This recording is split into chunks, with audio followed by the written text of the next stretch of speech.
Hello and welcome to Indicator 13 Compliance Module 4, which focuses on post-secondary goals that are updated annually.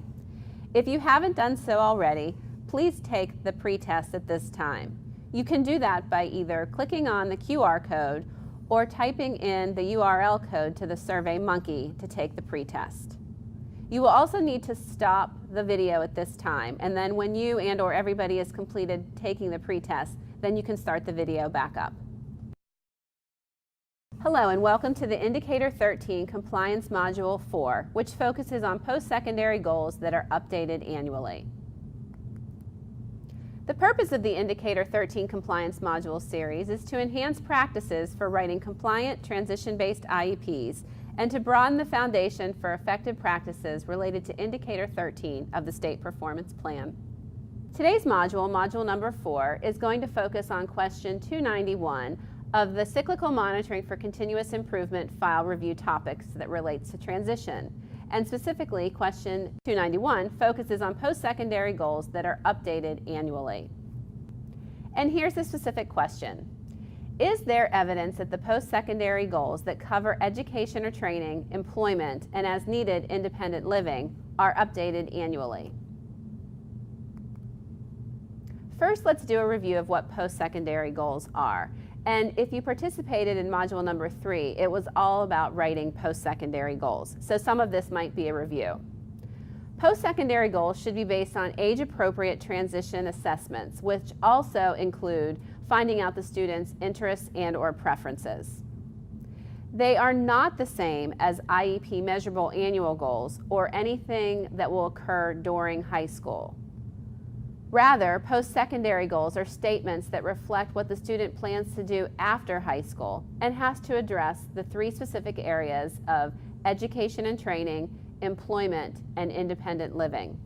It's important to remember to document the post-secondary goals in each of those 3 areas. Again, those are in education and training, employment, and independent living. You document those in 2 different places. First of all, you will document the post-secondary goal in the actual grid in the transition section of the IEP.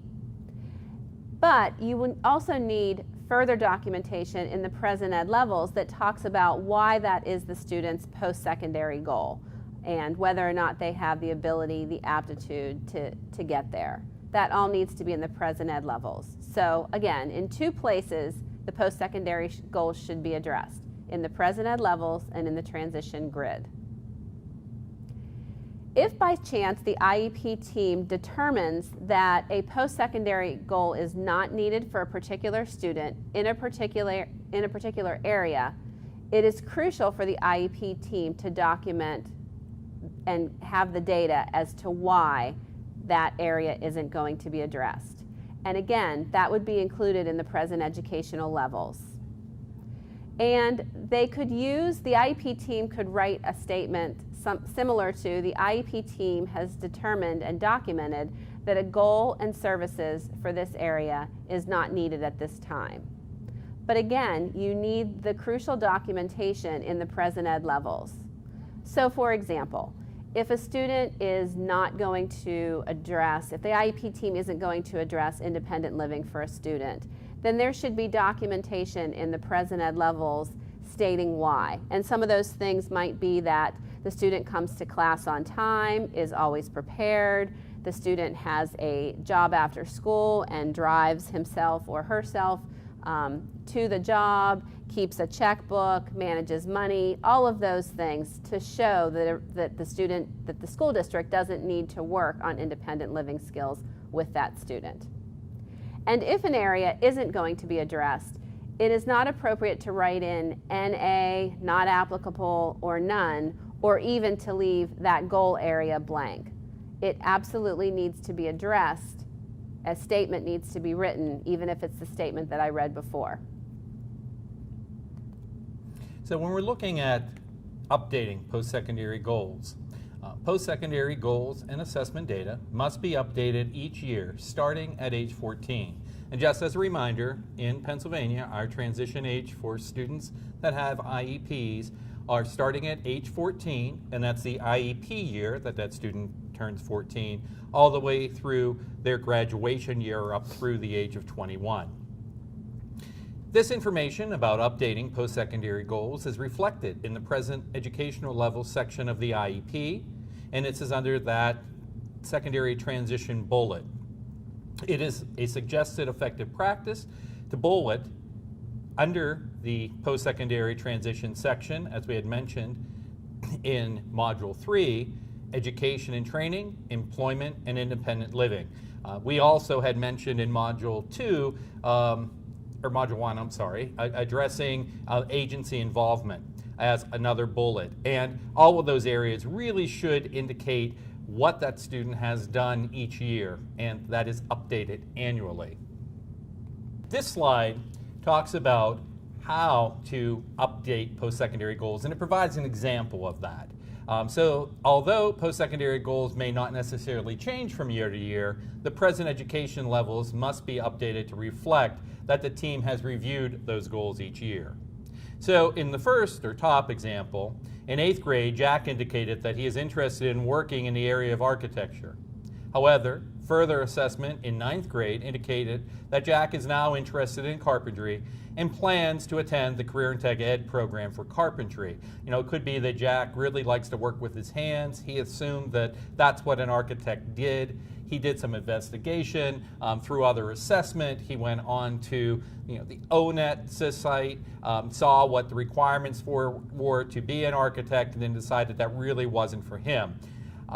In the second example, this is an example where Jack did go ahead and explore what it takes to be an architect. So Jack indicated that he's interested in working in the area of architecture. He was given an interest inventory in 9th grade. He did some additional research, and it was determined at that point that Jack continued to have that same goal of working in the area of architecture. Now, of course, in both of these examples, you would have much more detailed information, like the name of the assessment, the dates that the assessment was given. This is really just to provide you with an example of how that information needs to be documented and to reflect a change if there are any changes in those post-secondary goal areas of further training, employment, or independent living. This slide shows an actual example of what the secondary transition grid looks like, Section 3 of the IEP. And in this example, we show that Andrew has a goal of enrolling in post-secondary training in the area of cosmetology or related field. Again, this would be reflected in the present ed levels, where we would state what assessment was done, what experiences Andrew had around that goal area, and if there were any changes. So it's really just showing that that goal may or may not have changed. You would reflect that in the present ed levels, and then in the grid list what that current post-secondary goal, in this case in post-secondary education, for this student would be. We had discussed a little bit in both the assessment module as well as the post-secondary goal module about students that have unrealistic goals. It's important to use ongoing assessment, exploration, and experience with that young person and their family to talk about what the requirements are for that competitive goal area that they are stating that they're interested in doing once they graduate school. Through that assessment and exploration, really looking at what are the steps that one would need in order to be successful, what training is needed, what type of functional and academic skills do you have in order to acquire the skills to do that job. The other thing is really to explore why that young person has an interest in a particular area. So for example, for a student who wants to be a veterinarian, really looking at, is it because you like to work with animals? Is it that you are interested in a helping role? For a student who wants to be a pilot, maybe they have an interest in transportation or working near an airport. There was an example of a student that we know who really did want to be a pilot. We did some more investigation with that student, and actually that student ended up obtaining a job at the airport in the baggage handling area. So it was a good fit. He was interested in working in and around an airport situation, but not necessarily being a pilot. Or, for example, a student interested in professional sports, maybe looking at other areas such as in a sporting goods store or working at a stadium. So with that, we are going to move on to some questions for this section. Okay, Michael, so why should transition assessments that ultimately lead to post-secondary goals be reviewed or be given each year to these eligible students? I think it's important because as time goes on, and I think probably as we both have, you do change your interests. And you have different experiences throughout your stay in high school. And what the assessments really allow is for that change. It helps that student reflect on, is this still the goal I want to have, or are there other things I'm interested in?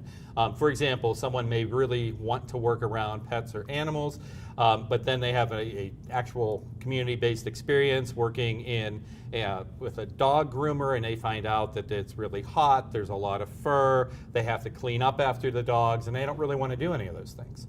So then they come back and you look at additional assessment of, well, what other options are there? What else may you want to do? So I think it really helps that young person to really get a better idea of what they could do through those experiences, but also the assessments help. And I think those community-based experiences, as we discussed in the assessment section, really are a form of assessment too. Mm-hmm. So it's important that we continue to refer back, and as that student evolves, we can reflect that with the assessment that we're offering.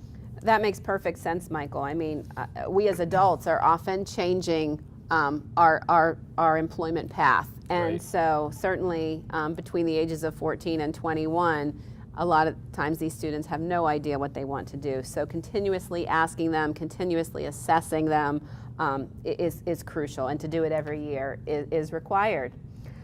So how do we tie the post-secondary goals with the measurable annual goals? I know we're supposed to connect those or tie them together. How does that really happen? Right, and I know back years ago, probably 10, 12 years ago, people talked about the transition measurable annual goal. And we really like to talk about in our state that the whole entire IEP, starting at age 14, is a transition IEP for all kids.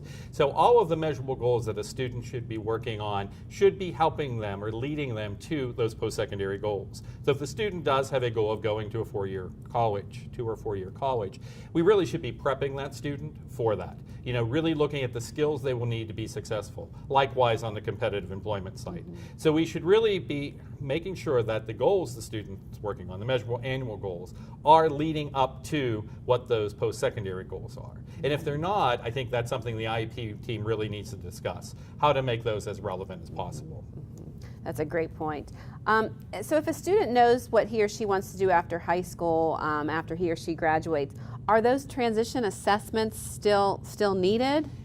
Yes, because I think sometimes it may help a student look at either variations on a job. So, for example, the student really says they want to be a nurse.